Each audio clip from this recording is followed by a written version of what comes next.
Assalamualaikum warahmatullahi wabarakatuh. Waalaikumsalam warahmatullahi wabarakatuh. Bismillahi walhamdulillah. Wassalatu wassalamu ala sayyidina Rasulillah wa ala alihi wa sahbihi wa mawalah. La hawla wa la quwwata illa billah, amma ba'du. Saudara-saudara kaum muslimin yang berbahagia, di dalam kehidupan ini kita senantiasa mengambil iktibar, contoh dan teladan dari orang-orang sebelum kita. Itu sebabnya kepada baginda Nabi kita Muhammad sallallahu alaihi wasallam Allah Subhanahu wa taala menjelaskan cerita para nabi sebelum beliau dalam ayat "Tsumma naqussu 'alaika min amba'ir rusuli ma nusabbitu bihi fu'adak." Demikianlah kami ceritakan kepadamu wahai Muhammad sebagian dari kisah para rasul-rasul sebelum kamu yang dengan itu akan memperkuat hatimu, meneguhkan keyakinanmu dan memantapkan pendirianmu. Inilah manfaatnya belajar dari sejarah. Jadi jangankan kita, baginda Nabi sendiri pun oleh Allah Subhanahu wa taala diceritakan sejarah para nabi sebelum beliau yang dimusuhi oleh umatnya, yang dicaci maki oleh kaumnya, yang terusir dari kampung halamannya, bahkan sampai ada yang terbunuh oleh umatnya. Itu seluruhnya merupakan iktibar manusabbitu bihi fu'adak, untuk memantapkan langkahmu, meneguhkan keyakinanmu dan menguatkan pendirianmu menghadapi perjuangan ini. Sehubungan dengan itu, pada pertemuan kali ini Al-Fakir ingin menyampaikan satu cuplikan kecil dari kehidupan seorang sahabat utama baginda Nabi, yaitu Sayyidina Umar ibn al-Khattab radhiyallahu an. Beliau adalah Umar bin Khattab bin Nufail bin Abdul Uzza dari suku Quraisy golongan Bani Adi. Perawakannya tinggi, kekar dan gagah, melambangkan sifatnya yang pemberani, tegas, dan tidak pernah kenal takut kepada siapapun.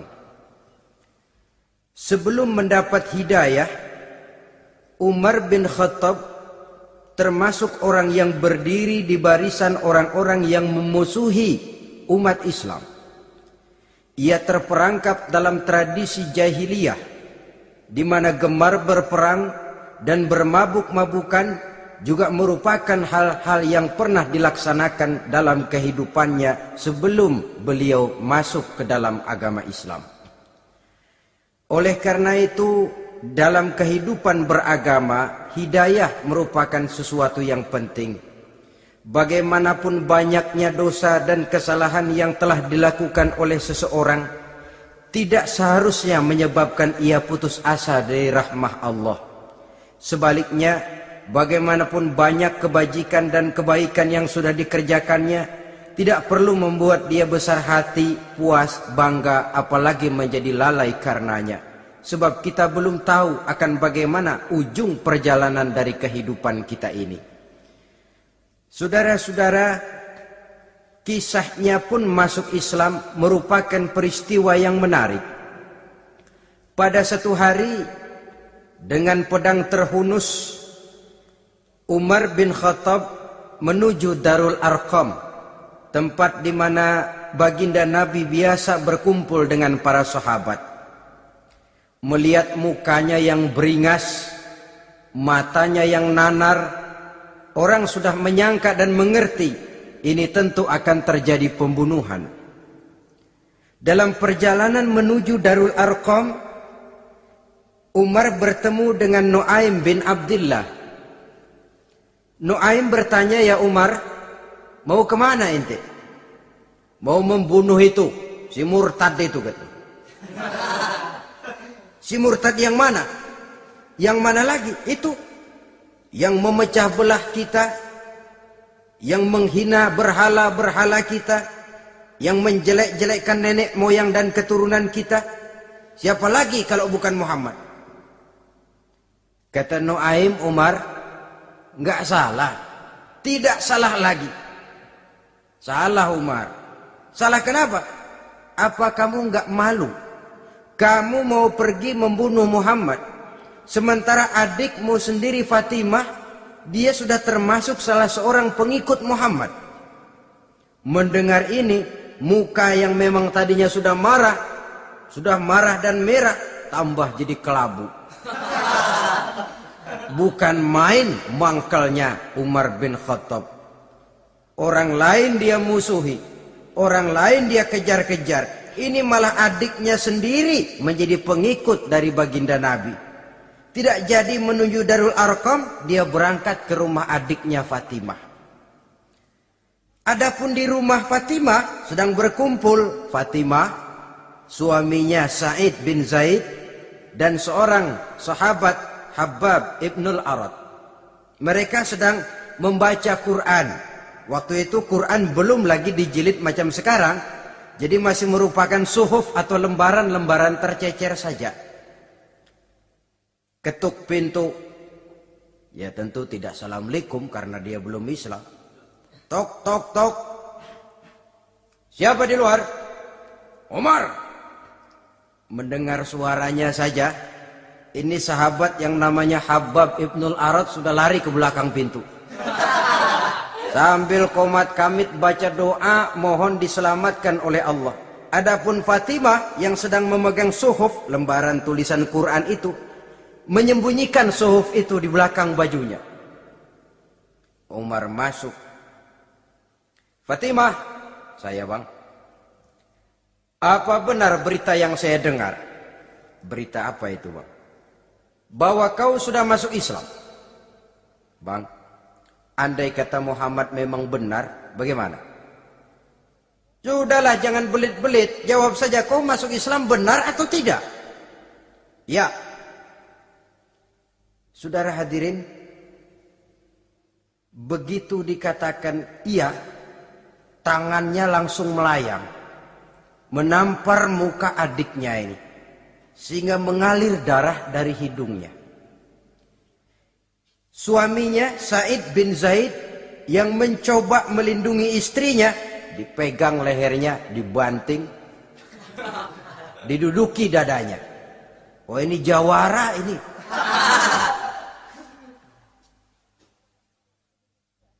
Namun pada saat sedemikian, suara kebenaran terpantul dari mulut Fatimah, adik dari Umar bin Khattab ini. Umar, apakah engkau memukul orang yang bersaksi bahwa tidak ada Tuhan melainkan Allah dan Muhammad Rasulullah? Apakah engkau menganiaya seseorang yang terpanggil untuk mengikuti kebenaran? Manusia macam apa engkau, Umar? Saudara, memang dia orang keras, tapi hatinya mudah menerima kebenaran. Sehingga mendengar kalimat adiknya ini tercenung dia sejenak, melongo, bengong kata anak sekarang. Ini kalau tidak karena keyakinan yang mantap, tidak mungkin orang ini anak adik saya ini bicara macam begini. Umar, mengapa engkau memukul orang yang bersaksi bahwa tidak ada Tuhan melainkan Allah dan Muhammad Rasulullah? Mengapa engkau pukul orang yang mengikuti kebenaran, menerima hidayah dari Allah? Begitu yakin dan mantapnya, walaupun di tengah satu hal yang sangat menakutkan. Siapa yang tidak takut orang Quraisy berhadapan dengan Umar bin Khattab yang dikenal sebagai singa padang pasir pada waktu itu? Malahan dia termasuk salah seorang jagoan di tradisi masyarakat jahiliyah itu. Ada satu pasar yang namanya pasar Ukaz. Tiap tahun di pasar itu diadakan pesta. Pertama pertandingan syair. Jadi penyair waktu itu jadi kebanggaan. Syair-syair yang menang itu digantung di dinding Ka'bah. Jadi setiap suku akan bangga kalau mempunyai ahli syair yang hebat. Nah, lalu diadakan juga lah perlombaan balap kuda, memanah, termasuk gulat. Lah Umar ini tiap kali pertarungan mesti menang. Belum pernah ada yang berhasil mengalahkan dia. Jawara. Saudara-saudara, mendengar adiknya begitu mantap hatinya, apalagi ketika adiknya berkata begitu, suhuf, lembaran yang disembunyikan di belakang bajunya tersembul. Apa yang kau sembunyikan di balik bajumu itu? Suhuf. Apa suhuf itu? Lembaran Al-Quran. Coba saya lihat. Enggak boleh. Kenapa? Kamu kotor. Orang kotor tidak boleh megang Quran. Saya mau lihat. Enggak boleh. Kalau kamu mau lihat, mandi dulu. Diturutinya permintaan adiknya itu.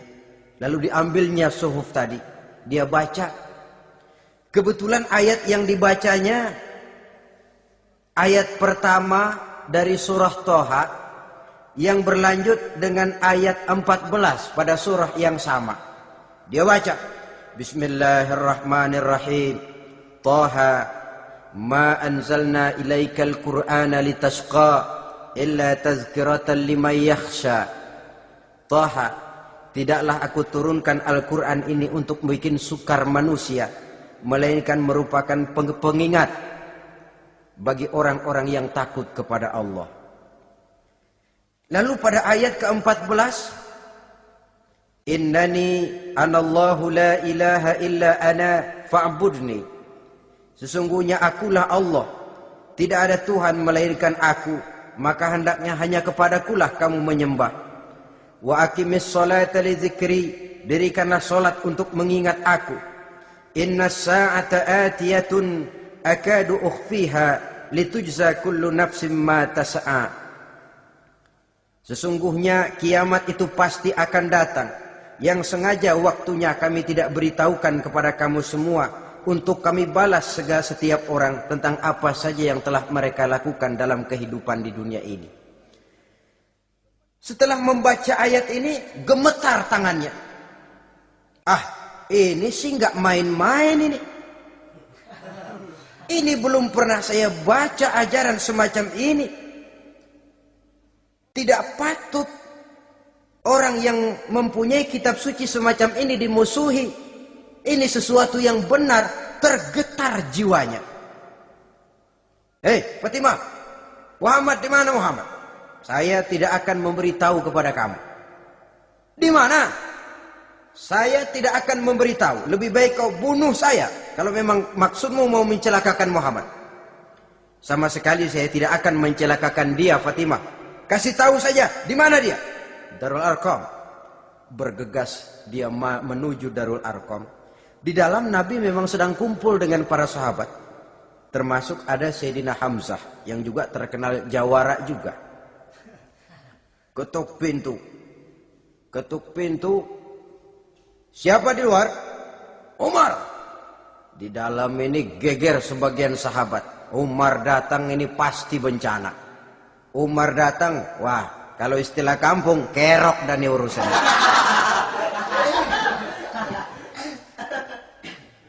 Tapi baginda Nabi menenangkan mereka. Tenang, mudah-mudahan ada hikmahnya. Sayyidina Hamzah tampil, bukakan dia pintu. Kalau niatnya baik, kita terima. Kalau niatnya tidak baik, saya paling depan. Dibukakan pintu. Begitu dibukakan pintu, Umar masuk merangkul baginda Nabi. Kemudian dengan tersendat, Asyhadu an la ilaha illallah wa asyhadu annaka ya Muhammad Rasulullah. Saya bersaksi tidak ada Tuhan melainkan Allah, dan saya bersaksi bahwa engkau hai Muhammad adalah utusan Allah. Sahabat takbir semua, Allahu Akbar, Allahu Akbar. Kegembiraan meliputi suasana ketika itu. Kenapa? Karena sebelumnya dikala Umar belum masuk Islam, dia merupakan ganjalan yang paling dikhawatirkan oleh umat Islam. Setelah dia masuk Islam, jelas merupakan satu keuntungan yang sangat besar. Dan dia tertarik kepada Islam bukan karena bujuk rayu orang, tidak karena diberikan harta, tidak karena diiming-iming oleh kedudukan tinggi. Tapi karena kebenaran, hidayah menembus hatinya melalui wasilah ayat dalam surah Thaha yang dibacanya melalui suhuf yang dipegang oleh adiknya tadi. Sejak saat itu berubah 180 derajat Umar bin Khattab radhiyallahu anhu. Tetapi tetap dengan sifatnya keras, tegas, dan tidak pernah kenal takut kepada siapapun. Cuma kalau sebelum Islam, dia kerasnya kepada Islam. Setelah dia masuk Islam, muter arah.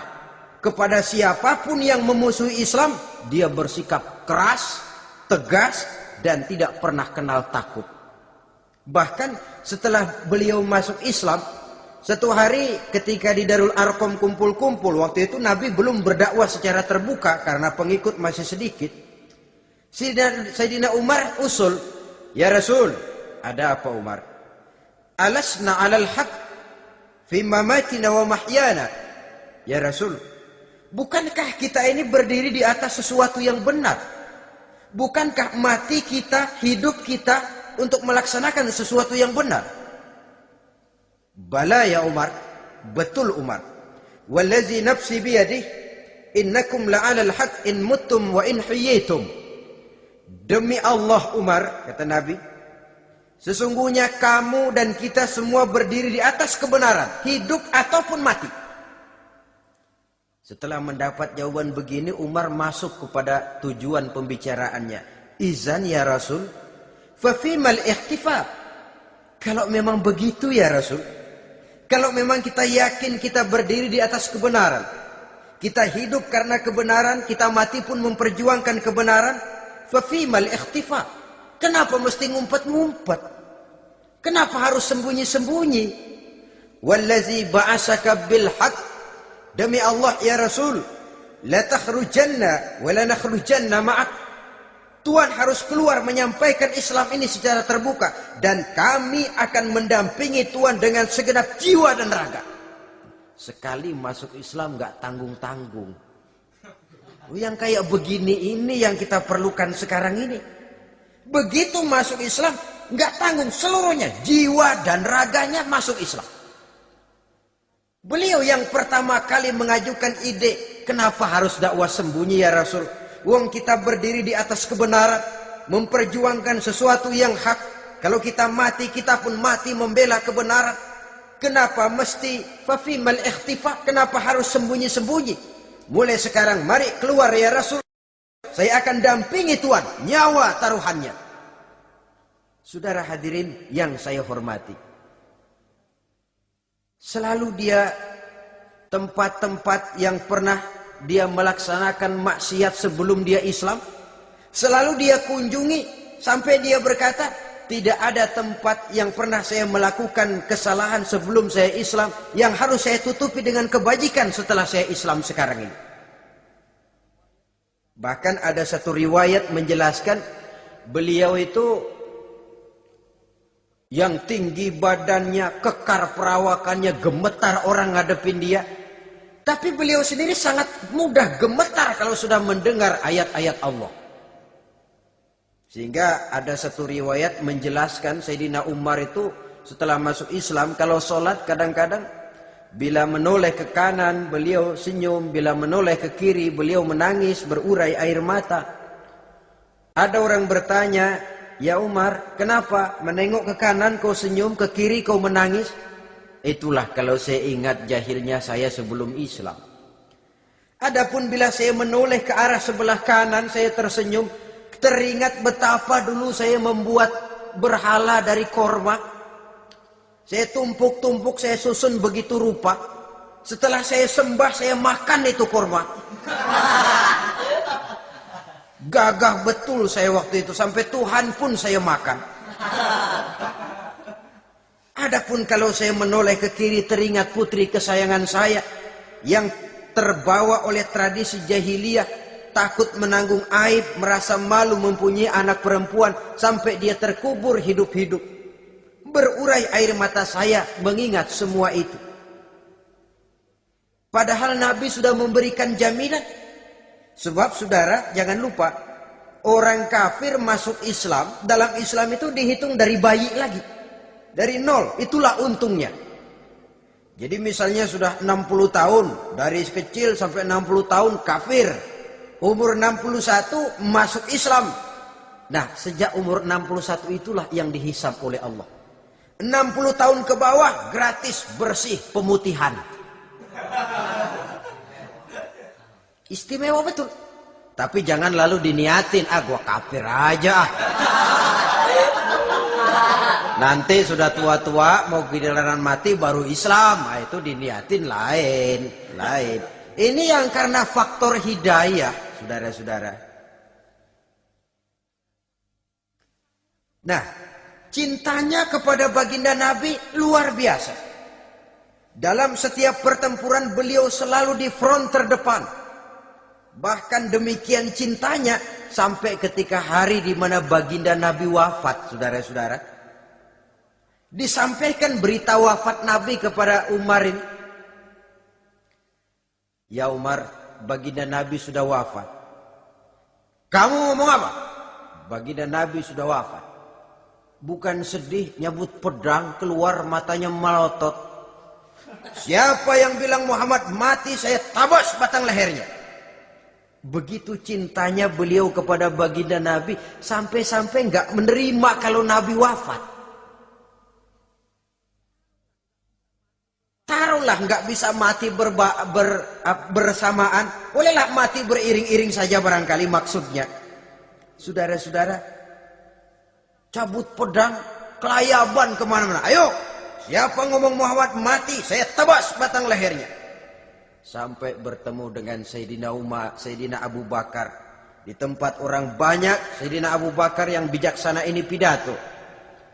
Ayuhan nas, man kana ya'budu Muhammadan fa inna Muhammadan qad mata wa man kana ya'budu Allah fa inna Allah hayyun la yamut.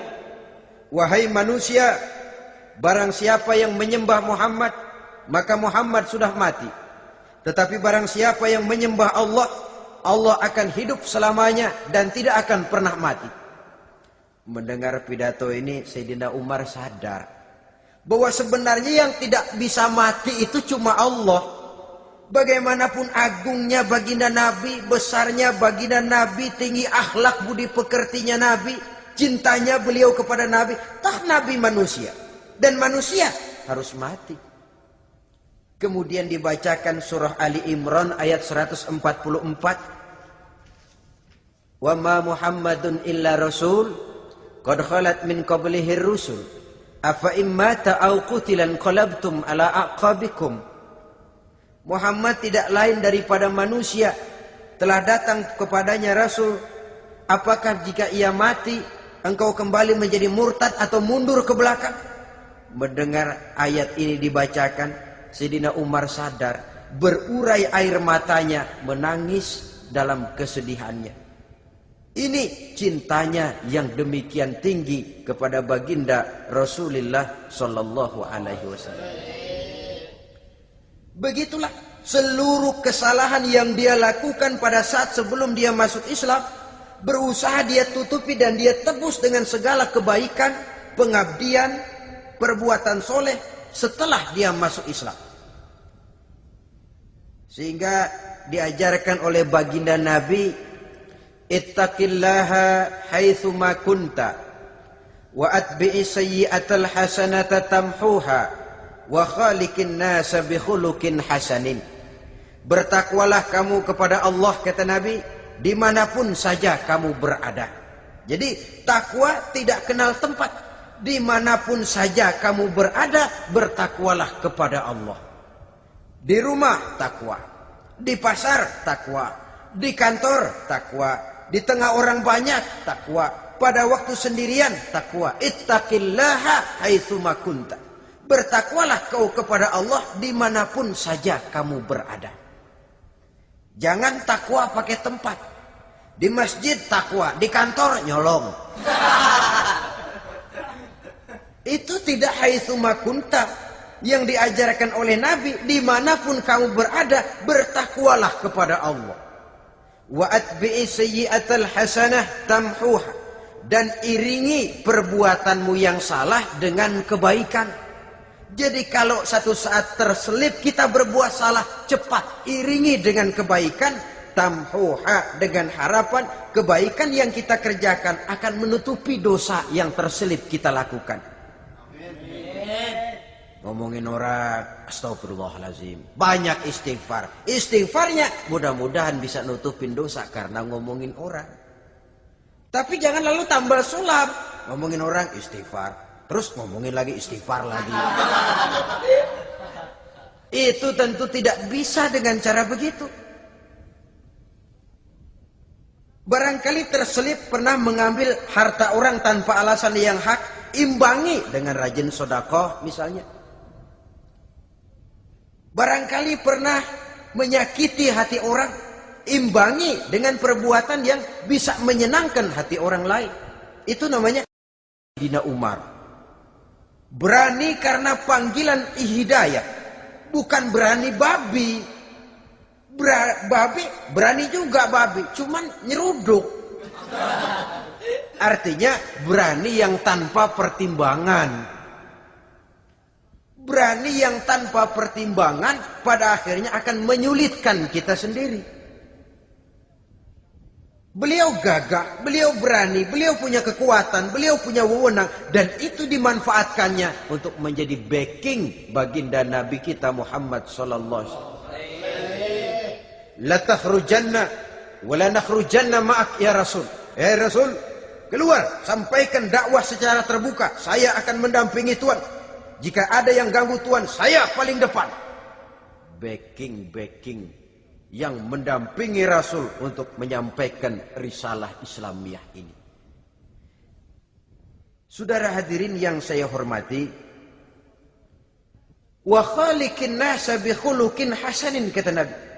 Dan pergaulilah manusia dengan akhlak yang baik, karena dengan ini kau bisa mengambil hati orang. Dalam hadis lain katakan, innakum la tas'una an-nasa bi amwalikum walakin yas'uhum minkum bastul wajhi wa husnul khuluq. Kamu tidak akan bisa menyenangkan orang banyak dengan hartamu, tapi kamu bisa ambil hati mereka dengan budi pekerti yang luhur dan muka yang manis.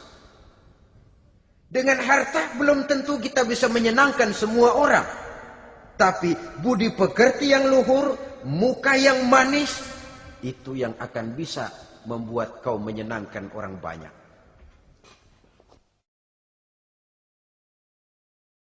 Setelah baginda Rasul wafat,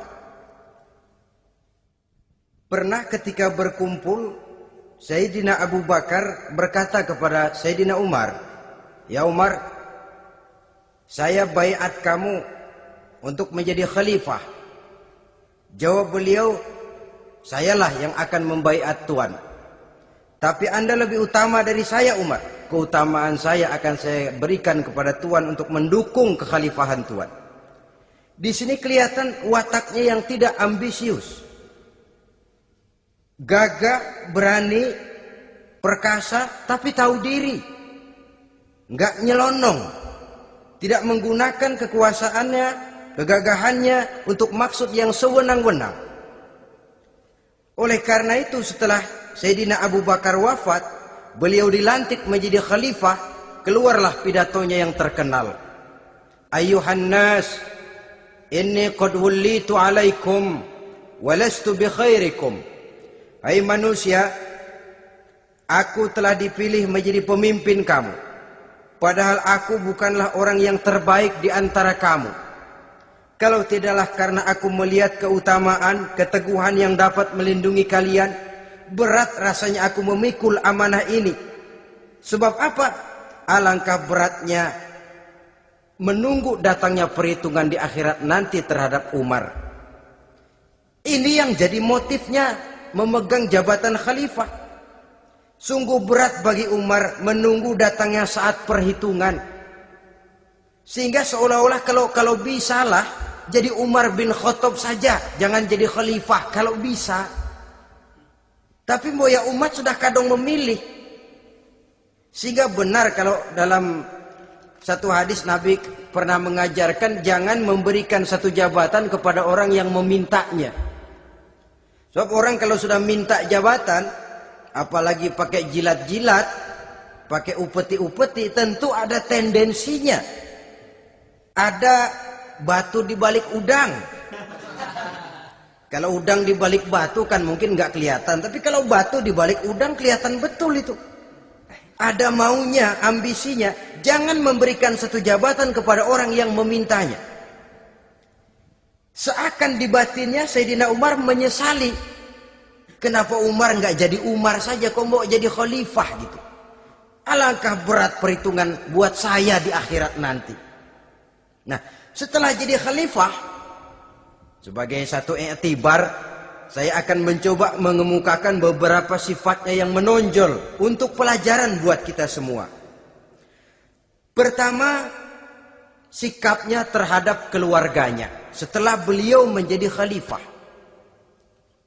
Kedudukan sebagai keluarga Umar bin Khattab bukan merupakan kedudukan istimewa. Itu ditanamkan betul kepada keluarganya. Jangan karena bapakmu khalifah, lalu mentang-mentang anak khalifah kau merasa dapat fasilitas, merasa bisa berbuat semau-maumu, kau harus punya tanggung jawab dan beban moral, memberikan contoh yang lebih baik kepada rakyat. Ini yang ditekankan kepada keluarganya. Kalau beliau mau mengeluarkan undang-undang, undang-undang itu lebih dahulu dibicarakan di tengah keluarganya, kumpul anak-anaknya, ini akan ada undang-undang begini. Siapa di antara kalian mau mentaati, persilakan. Yang tidak pun persilakan. Tapi saya ingatkan, kalau ada dari keluarga Umar yang melanggar peraturan yang saya keluarkan ini, saya akan menghukumnya 2 kali lipat karena dia keluarga saya. Menghukumnya 2 kali lipat karena dia keluarga saya. Jadi bukan mentang-mentang anak babe, lalu kebal hukum. Tidak. Siapa yang diantara kalian melanggar peraturan ini, akan aku kenakan hukuman 2 kali lipat karena dia keluargaku. Nah, saudara hadirin yang saya hormati, lalu berwibawa, dijaga betul keluarganya. Suatu hari beliau datang ke rumah putranya Abdullah bin Umar. Ketika masuk dilihatnya Abdullah bin Umar sedang makan daging. Makan daging. Merah muka Umar. Mentang-mentang anak khalifah ya. Mentang-mentang anak Amirul Mukminin ya, kamu makan daging. Lihat tuh rakyat kita masih banyak yang kelaparan, makan daging, makan roti keras. Padahal itu halal. Sesuatu yang diperoleh dengan usahanya sendiri. Tetapi begitu hati-hatinya Umar untuk menjaga pandangan orang. Keluarga khalifah merupakan beban moral sebab akan dijadikan contoh oleh rakyatnya. Mentang-mentang anak khalifah ya makan daging. Lihat tuh rakyat, roti keras digarotin. Lain saat beliau pergi ke satu pasar. Di situ dilihat ada sapi gemuk-gemuk. Tempat lain sapinya kurus-kurus. Tanya, ini yang gemuk-gemuk sapi siapa? Sapi Abdullah bin Umar. Sapi anaknya. Panggil Abdullah bin Umar, suruh sini. Datang anaknya itu. Abdullah bin Umar pergi ke satu pasar. Di situ dilihat ada sapi gemuk-gemuk. Tempat lain sapinya kurus-kurus. Tanya, ini yang gemuk-gemuk sapi siapa? Sapi Abdullah bin Umar. Sapi anaknya. Panggil Abdullah bin Umar, suruh sini. Datang anaknya itu. Abdullah bin Umar, bagaimana ceritanya sampai ini? Begini Bapak. Dahulu itu dengan uang saya beli sapi kurus-kurus. Lalu saya rawat. Saya berikan upah orang untuk merawat sapi-sapi itu. Sampai sekarang dia menjadi gemuk. Akan saya jual dan keuntungannya tentu sesuatu yang halal. Subhanallah, kata Umar. Kau ini anak Amirul Mukminin. Jual sapimu. Ambil modalnya, untungnya, masukkan baitul mal untuk urus kepentingan orang Islam. Dia nggak mau anaknya terlibat bisnis, ndompleng kekuasaan ayahnya. Karena mentang-mentang anak khalifah lalu segala macam bisnis lancar. Orang takut karena apa? Anak babe. Ada lagi. Pada waktu pembagian harta ghanimah, putri beliau yang namanya Hafsah, ini adalah istri baginda Nabi, meminta bagian.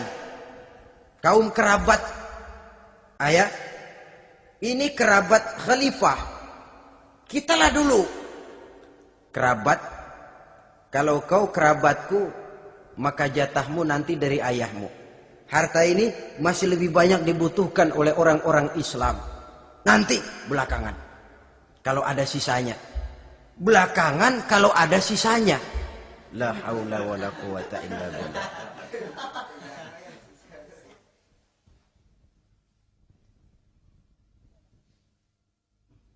Saudara hadirin, itu terhadap keluarganya. Kemudian apa sifat-sifat yang menonjol dari kepemimpinannya? Pertama, kesederhanaannya. Beliaulah satu-satunya khalifah, Amirul Mukminin, setingkat presiden kalau sekarang, yang punya jubah cuma 2 dan 1 pun punya anaknya. Tambelan lagi.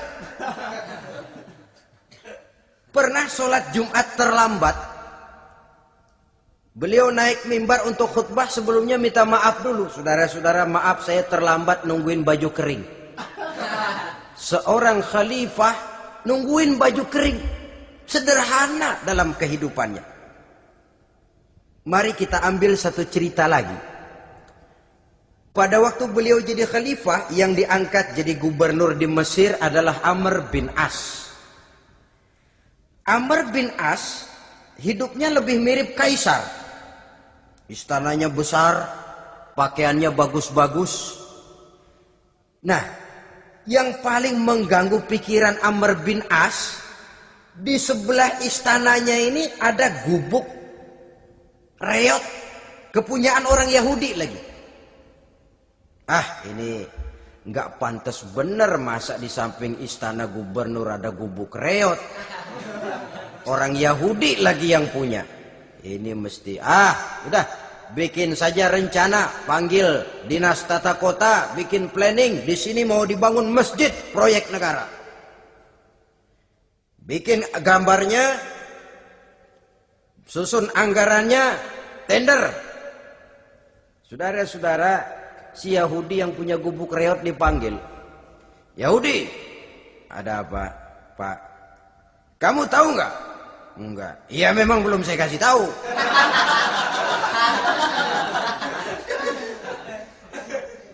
Ada apa, Pak? Itu kamu punya gubuk. Tahu? Kena proyek. Proyek apa, Pak? Kami mau bangun masjid besar di situ. Dan tidak sesuai ada gubuk reot di samping tempat gubernur. Jadi maksud Bapak, gubukmu, tanah-tanahnya mau saya bebaskan. Saya beli. Enggak mau, Pak. Saya enggak mau jual. Saya bayar 2 kali lipat. Enggak mau. 3 kali lipat. 6 kali lipat juga enggak mau, Pak. Saya dari muda peres keringat banting tulang cuma segitu-gitunya, Pak, tempat saya tinggal. Gubuk reot sama tanahnya sedikit. Makmur saya, Pak, cuma rumah sama sumur.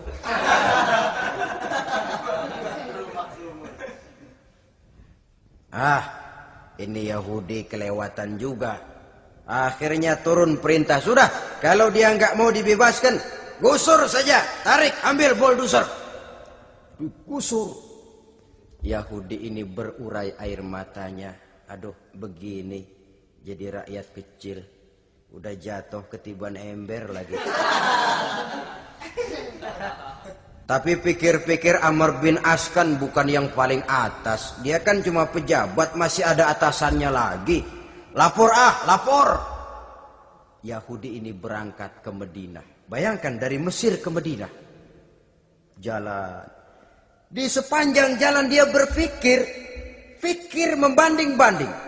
Kalau gubernurnya saja istananya begitu mewah, apalagi khalifahnya. Kalau gubernurnya galak main gusur, apalagi khalifahnya. Dan saya bukan orang Islam, apa dia lemin ngadu? Apa dapat tanggapan? Berangkat dia sambil harap-harap cemas. Sampai di pintu kota Madinah, dia temui orang lagi tidur di bawah pohon korma. Selamat siang Pak. Ada apa? Anu Pak. Anu apa? Mau lapor. Lapor apa? Bapak tahu Khalifah Umar bin Khattab? Tahu. Istananya di mana Pak? Istananya di atas lumpur. Di atas lumpur. Di atas lumpur. Pengawalnya banyak Pak. Banyak.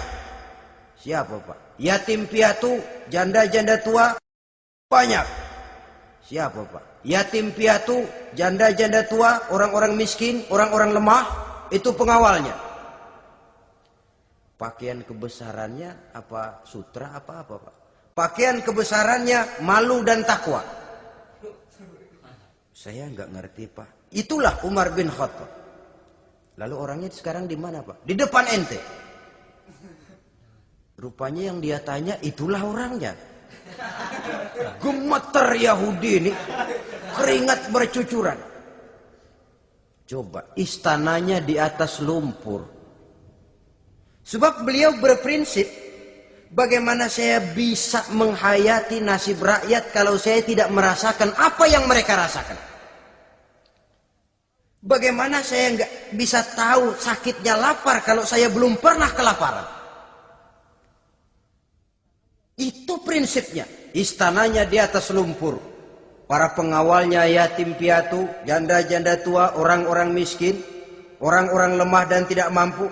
Dan pakaian kebesarannya malu dan takwa. Kamu dari mana? Dari Mesir Pak. Ada apa? Mau laporan gubernur Bapak di Mesir yang namanya Amr bin As. Kenapa? Main gusur aja Pak. Ceritanya, iya dia mau bangun masjid. Kebetulan di areal itu saya punya tanah sama gubuk segitu-gitunya. Saya nggak mau dibeli, digusur Pak. Saya mau mencari keadilan. Begini, kamu lihat tempat sampah itu. Lihat, di situ banyak tulang. Coba kamu ambil kemari satu, tulang unta, bawa sini. Bingung Yahudi. Pak, saya kemari mau cari keadilan. Kalau tulang mah di Mesir juga banyak Pak. Sudahlah, pokoknya kau ambil saja tulang itu. Dicoker-coker dapat dikasih. Tulang itu digaris lurus oleh Sidina Umar dengan ujung pedang. Red. Nah, nih, kau bawa kepada Amr bin As. Makin bingung itu Yahudi. Suruh bawa tulang cuman digaris.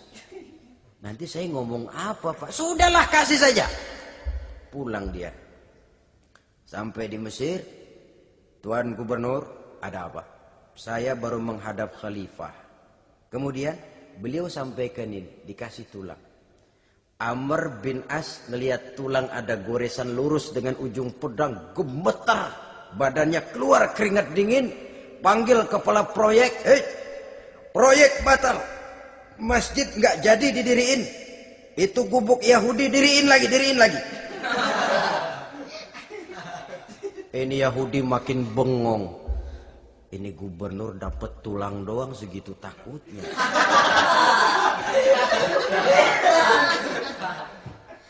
Ada apa sebenarnya Tuan Gubernur? Kamu tahu? Ini nasihat pahit buat saya dari Amirul Mukminin Umar bin Khattab. Seolah-olah beliau bilang, hai Amr bin As, jangan mentang-mentang sedang berkuasa ya. Pada suatu saat kau akan jadi tulang-tulang kayak begini.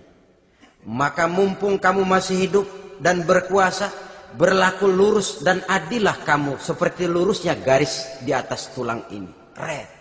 Lurus, adil, jangan bengkok. Sebab kalau kamu bengkok, nanti aku yang luruskan pakai pedangku. Siapa yang nggak ngeper digituin? Sampai akhirnya apa? Kata si Yahudi, Pak, kalau begitu Islam adil ya. Adil. Kalau gitu biarin dah Pak, tanah saya. Mau kamu jual? Bukan saya jual Pak, saya kasih aja dah. Campur gubuk-gubuknya, ambil aja dah.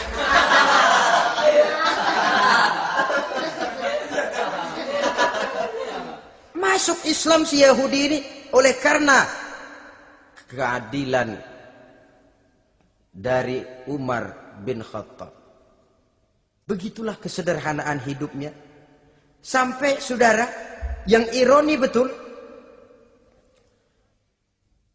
pernah Utsman bin Affan, Ali bin Abi Thalib, Thalhah dan Zubair kumpul mendengar berita bahwa Sayyidina Umar ini punya hutang.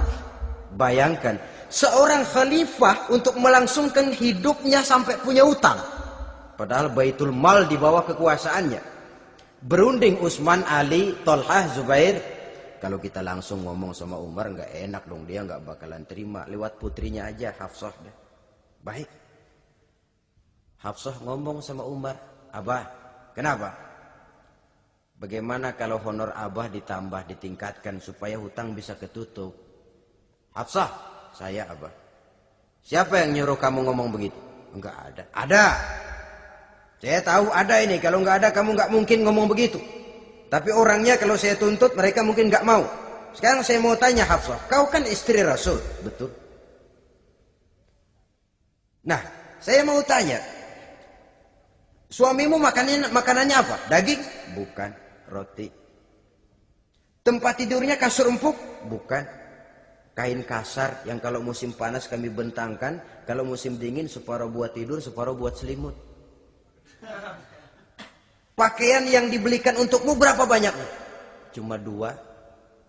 Nah, itu guru saya. Orang yang paling saya cintai dan itu yang saya ikuti. Bahkan setelah beliau wafat, Sayyidina Umar ini hutangnya ditanggungkan kepada anaknya Abdullah bin Umar dan itu pun dilunasi dengan menjual rumahnya. Sehingga rumahnya itu disebut Darul Qadha, rumah bayar hutang. Begitu kesederhanaannya. Jadi nggak pakai aji mumpung jadi khalifah lalu kayak ikan gurita, tangan yang mana aja megang. Itu kan mental monyet. Monyet itu kan begitu. Tangan megang kiri kanan, mulut ngawal, kaki megang, temennya dikasih masih ngerampas juga. Monyet rakus betul itu. Itu kesederhanaannya. Kenapa kesederhanaan ini timbul? Karena sikap zuhudnya. Zuhud itu tarkud dunia li ajlil akhirah. Orang yang mengambil dunia hanya yang diperlukan dengan lebih mengutamakan kehidupan akhirat. Watak zuhudnya yang sangat menonjol. Dialah pahlawan yang paling berani di medan perang. Dialah imam yang paling khusyuk di masjid. Dan tidak jarang kalau sholat sendiri, begitu membaca ayat yang menceritakan neraka, nangis berurai air matanya. Saudara hadirin ma'asyiral muslimin rahimakumullah. Jadi kesederhanaan dan kezuhudan ini bukan lewat teori disampaikan oleh Umar. Bukan lewat penataran seluruh aparat, tidak. Lewat contoh konkret, inilah saya, contoh sederhana dan zuhud. Bagaimana saya akan bisa merasakan penderitaan rakyat kalau saya sendiri tidak pernah menderita? Bagaimana saya akan tahu sakitnya lapar kalau saya belum pernah kelaparan? Maka tanpa penataran, tanpa upgrading segala macam, berhasil karena prinsip keteladanan. Beliau jadi contoh utama. Dan sumber utamanya tentu tidak lain karena contoh dari baginda Nabi besar Muhammad sallallahu alaihi wasallam. 2, sederhana, yang kedua zuhud. Yang ketiga, sifat yang menonjol dari kekhalifahannya adalah adil. Kalau sudah bicara soal hukum, dia tidak pernah kenal kompromi. Adalah seorang pemuka Nasrani masuk Islam. Namanya Jabalah bin Aiham. Ketika dia bikin haji, kain ihramnya keinjak orang Arab yang hitam. Badui. Jengkel. Dia merasa bekas tokoh. Enak aja nih orang udah jelek nginjak lagi. Ditempeleng orang tadi. Panggil, Jabalah bin Aiham. Panggil. Kau ditampar? Betul Khalifah. Tampar dia. Tampar lagi. Dipukul orang itu. Di depan Sayyidina Umar. Jadi tidak karena kau ini bekas kepala suku, kau ini bekas orang terhormat, lalu ada kebijaksanaan yang tidak bijaksana. Kebijaksanaan yang akhirnya jadi tidak bijaksana. Dan itu memang sudah dimulai dengan memblokir keluarganya. Tidak satu keluarganya pun yang boleh mempunyai perasaan bahwa menjadi keluarga khalifah merupakan fasilitas dan keuntungan. Kau jangan makan di atas punggungku. Kau jangan menikmati fasilitas di atas keringatku. Dan tidak ada keinginan mewariskan jabatan khalifah kepada anak-anaknya. Pernah beliau musyawarah, saya bingung, kenapa khalifah? Gubernur Kufah ini sulit nyari orang. Diangkat yang lemah, rakyat ngeluh. Diangkat yang keras, rakyat juga ngeluh. Ada calon khalifah. Kalau ini mah nggak salah lagi nih buat gubernur Kufah. Siapa? Abdullah bin Umar. Anak beliau sendiri. Melotot matanya. Jangan macam-macam kau. Cukup satu orang Umar memegang jabatan ini. Kalau berhasil, kami keluarga Umar sudah merasakannya. Kalau gagal, cukup kegagalan seorang Umar. Tidak berusaha mengorbitkan anaknya, wah anak babe diangkat jadi ano. Tidak, malah diblokir. Cari yang lain. Tapi Abdullah bin Umar cukup syarat ya khalifah. Dia orang bertakwa dan soleh. Yang takwa dan soleh bukan cuma anak Umar. Anak orang lain juga banyak yang takwa dan soleh. Itu prinsipnya. Sehingga ketegasannya ini membuat orang jadi sungkan. Dan tidak seorang pun berani kirim-kirim upeti hadiah. Pernah itu ada pejabat dari Azerbaijan kirim makanan. Kue, mending apa? Kue. Gitu dicicipi enak. Enak juga ya kue ini. Enak khalifah. Ini di sana apa makan rakyat biasa? Bukan. Ini makanan orang-orang VIP. Nah, dibungkus lagi itu kue. Dibungkus. Ontamu mana? Di luar. Ambil. Bawa pulang, serahkan lagi kepada gubernur di sana, kasih tahu salam dari Umar bin Khattab. Kenyangkan dulu rakyat dengan makanan seperti ini. Kita belakangan. Jadi kalau rakyat lapar, saya orang pertama yang akan merasakan kelaparan. Tapi kalau rakyat makmur, biarlah saya menjadi orang terakhir yang kenyang. Kan bagus prinsip itu. Jikalau rakyat kelaparan, saya akan jadi orang pertama yang merasakan lapar. Tapi kalau rakyat makmur, biar saya jadi orang terakhir yang kenyang. Jangan dibalik. Pada saat rakyat kelaparan, dia kekenyangan. Dan selanjutnya, sikap keadilannya ini, saudara-saudara, menyebabkan hukum lalu jadi berwibawa. Pernah beliau jalan-jalan di lorong kota Madinah. Di tempat yang namanya Harah bersama Aslam. Ada ibu-ibu, anaknya nangis. Lapar ma. Sabar, dikit lagi matang gitu. Memang tuh ibu lagi ngerebus. Bunyi, air ngegulak. Luguk. Umar lihati dari jauh. Belum juga matang. Nih anak dari nangis, lapar, sampai capek nangis, sampai tidur. Anak tidur, Umar samperin. Bu, yang masak apa sih kok nggak bisa matang? Saya nggak masak apa-apa tuan. Itu pating kerubuk apa? Ketika dibuka ya cuma air saja. Subhanallah, ibu sudah ngebohongi anak ibu sendiri. Habis harus bagaimana tuan? Saya sudah nggak punya makanan untuk dimasak. Sementara perut nggak kenal kompromi. Jalan satu-satunya, ya terpaksa anak saya bohongi. Saya bilang sebentar lagi matang, sampai dia tidur sekarang ini. Memangnya Khalifah Umar gimana sih ngurusi rakyat? Subhanallah, dia orang zalim. Dia yang memegang urusan kami, tapi dia nggak tahu nasib saya. Anak kelaparan, keluarga terlantar. Oh begitu. Iya. Zalim betul Umar bin Khattab itu. Kalau begitu ibu tunggu sebentar. Dia pulang bersama Aslam menuju Baitul Mal. Dia ambil tepung 1 karung, dipikul sendiri. Dipikul sendiri. Kata Aslam, ya Khalifah biar saya yang bawa. Jangan. Kenapa Khalifah? Apa kau kira kau sanggup mikul dosa saya di akhirat nanti? Biar saya yang mikul sendiri. Dia bawa ke tempat tuh ibu-ibu. Dia masakin sendiri. Nah Bu, sudah matang, persilakan masak. Makan. Alhamdulillah Tuan. Mudah-mudahan Allah memberkahi Tuan. Tuan lebih baik dari Umar bin Khattab yang zalim itu. Memang sebenarnya Tuan siapa, kata tuh ibu? Saya. Iya. Saya ya Umar bin Khattab yang ibu bilang zalim itu. Gemetar si ibu. Gemetar si ibu. Tapi memang peka dan menghargai kritik orang. Tidak membungkam setiap orang yang nadanya sumbang atau berbeda. Kadang beliau berkata, saya khawatir karena orang terlalu segan dengan saya lalu nggak ada yang berani negor kalau saya salah. Kan begitu biasanya. Karena sudah terlalu segan lalu semuanya orang mau diaminin saja. Asal dibilang nggak benar marah, jengkel.